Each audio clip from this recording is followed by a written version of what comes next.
Ever walk into a room and instantly feel, meh? Not bad enough to hate it, but definitely not good enough to love it? Everything's in its place. But the vibe? Totally wrong. Yeah, that's not your couch's fault. It's not your curtains either. The problem is sneaky, and it's been hiding in plain sight. Undertones. Warm versus cool. The silent puppeteers pulling the strings of your mood every time you step inside a room. Today, I'm ripping the mystery wide open. By the end of this, you'll know exactly why your home feels off and how to fix it without remortgaging your life. No pretentious color theory, no overcomplicated design jargon, just the exact reason your home feels like a cozy hug or a dentist's waiting room. Warm versus cool tones, explained without the boring bits. Here's the tea. Warm tones are your sunrises, your golden lattes, your cozy wool sweaters. They've got yellow, orange, red undertones. And they whisper, come in, relax, take your shoes off. Cool tones? They're your ocean, or a clear winter morning. Steel jewelry, crisp white shirts, blue, green, violet undertones. And they say, let's keep it fresh and sharp. Neither is better, but they feel wildly different. One hugs you, the other keeps a polite distance. And here's the kicker. Most people have no idea which one their home is swimming in, which is why half of Pinterest looks like a design hug, and the other half looks like a fancy operating theater. When colors don't play by the rules. Okay, quick reality check. You've probably heard blue is cool, red is warm. Sounds simple, right? Well, not so fast. Think of warm and cool undertones as two big families. Team cozy versus team crisp. But inside each family, every color has its own secret personality, a hidden undertone. That's the sneaky part. A blue with a touch of green feels icy and fresh, classic, cool. But shift that same blue toward purple or red, now it's warmer, softer, almost cozy. Same trick works with reds. A brick red with orange undertones is rich and warm, like autumn leaves.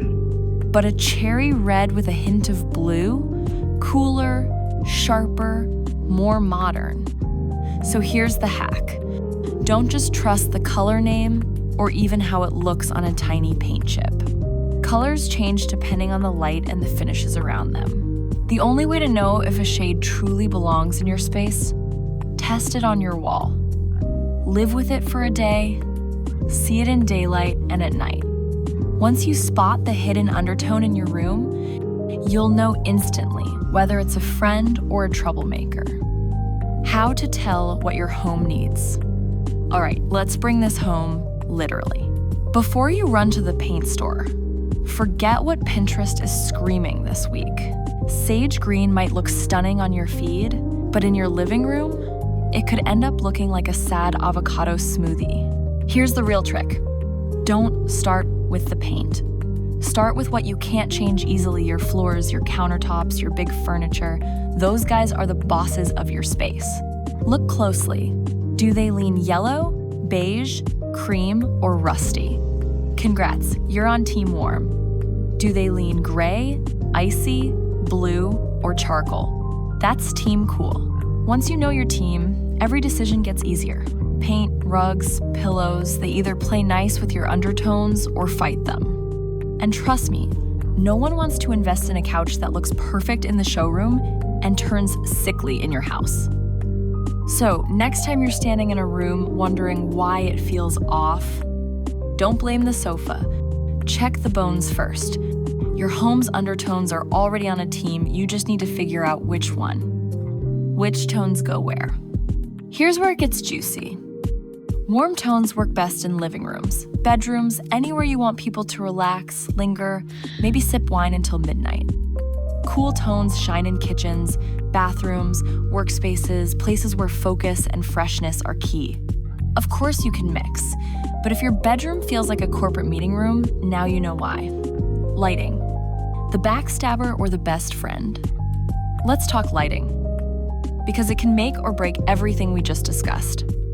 Warm bulbs, around 2,700 Kelvin to 3,000 Kelvin. Flatter skin, make food look delicious, and create that cozy candlelight glow. Perfect for bedrooms, dining rooms, living spaces, anywhere you want to feel relaxed.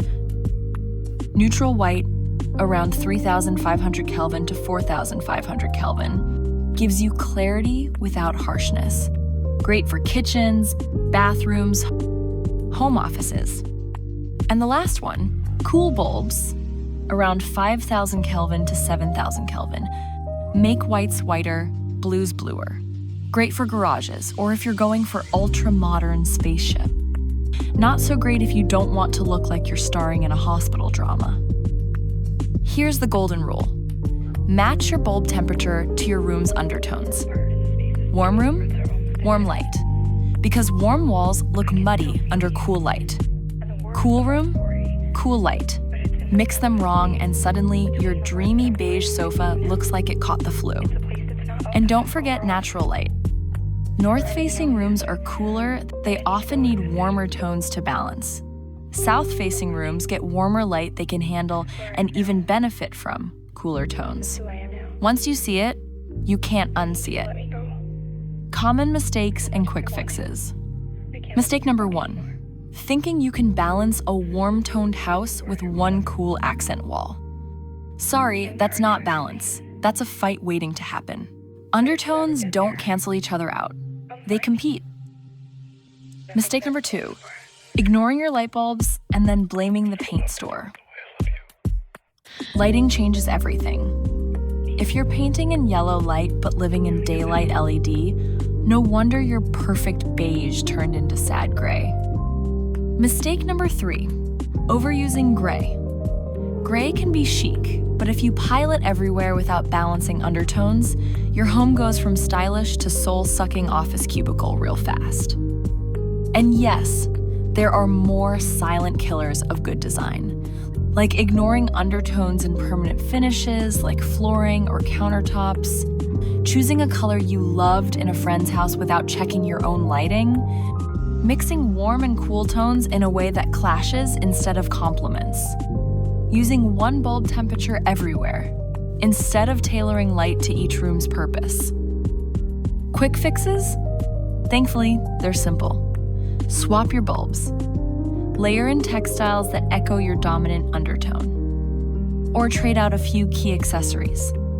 It's shocking how fast a space can flip from blah to beautiful with the right tone harmony.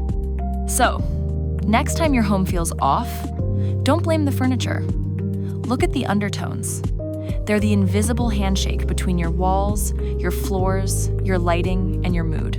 Nail them, and your home won't just look good, it'll feel right. If this helped, hit like. Drop a comment with the worst color combo you've ever tried, because we've all been there. And if this saved you from a paint mistake, you know the deal, hit subscribe. This is just the beginning of making your home love you back. I'll see you in the next one.